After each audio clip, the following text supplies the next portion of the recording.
शब्दवान न्यूजमध्ये आपले स्वागत करतो। बुधवारी संध्याकाळी 25 जूनला संध्याकाळी जे पाऊस आला त्या पावसापूर्वी या शेतामध्ये हळद अशी टवटवीत होती। आपण हे बघू शकता, ही शेतामध्ये हळद या अशा पद्धतीने होती। परंतु बुधवारी संध्याकाळी 7 वाजतापासून जे पाऊस चालू झाला तर 26 तारखेला रात्रीपर्यंत जे पाऊस चालू होता अति मुसळधार, म्हणजे कमीत कमी 93 मिलीमीटर पाऊस पडला, ज्यामुळे आज या शेताची अशी अवस्था आहे। पूर्ण पाणी किंवा नदीतलं पूर्ण पाणी वाहून ते पूर्ण हळद अशी खरवळून गेलेली आहे, ज्यामुळे शेतकऱ्यांचे अतोनात नुकसान झालेले आहे। पावसाची प्रतीक्षा करणारा शेतकरी सुखावला तर खरी, परंतु त्याच्यासोबतच दुःखी सुद्धा झालेला आहे। कारण जी हळद अशी एकदम टवटवीत होती, आज या ठिकाणी आपण हळद बी दिसत नाही आपल्याला। हे आपण बघू शकता, ते पूर्ण अशी वाळलेली आहे। ते पूर्ण आमचे कॅमेरामॅन यांना सांगू शकतो की हे जे हळद हे झालेली आहे पूर्ण, हे यांना दाखवू शकतो, पाहू शकतो आपण जनतेला।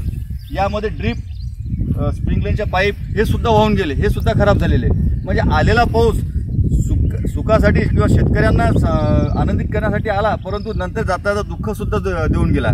कारण आज 93 मिलीमीटर पाऊस पडला डोंगरगाव परिसरामध्ये, ज्यामुळे बऱ्याच शेतकऱ्यांचे अतोनात नुकसान झालेले आहे।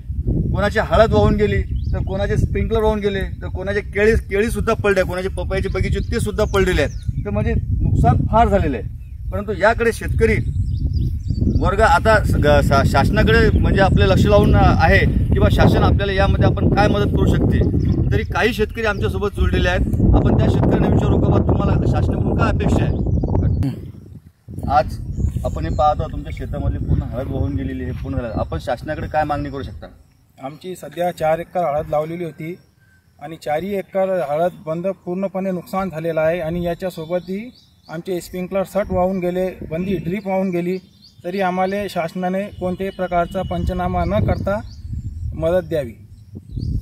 हे बघू शकता, बुधवारी संध्याकाळी आलेल्या पावसामुळे म्हणजे काल दिवसभर जे पाऊस होता आणि जे पूर आला होता त्यामध्ये माऊली रोपवाटिका याची काय परिस्थिती झालेली आहे। पूर्ण झाडं जे महाग झाडं आहेत आणि जे झाडं आहेत पूर्ण वाहून गेलेले आहेत।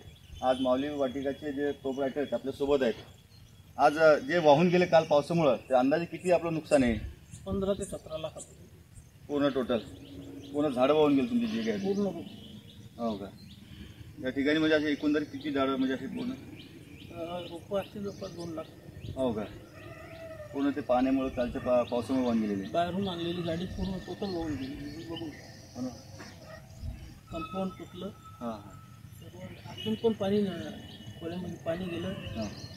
कॅरेट वगैरे, पाईपची शेड, टोपले, खोरे, पुन्हा अजून स्प्रेचे पंप वाहून गेले। हे आपण बघू शकता किती हे झालेलं आहे, मग नुकसान झालेलं मग माऊली रोपवाटिकेमध्ये। असेच पुन्हा आपण दुसऱ्या शेतकऱ्यांना सुद्धा भेटू। नमस्कार।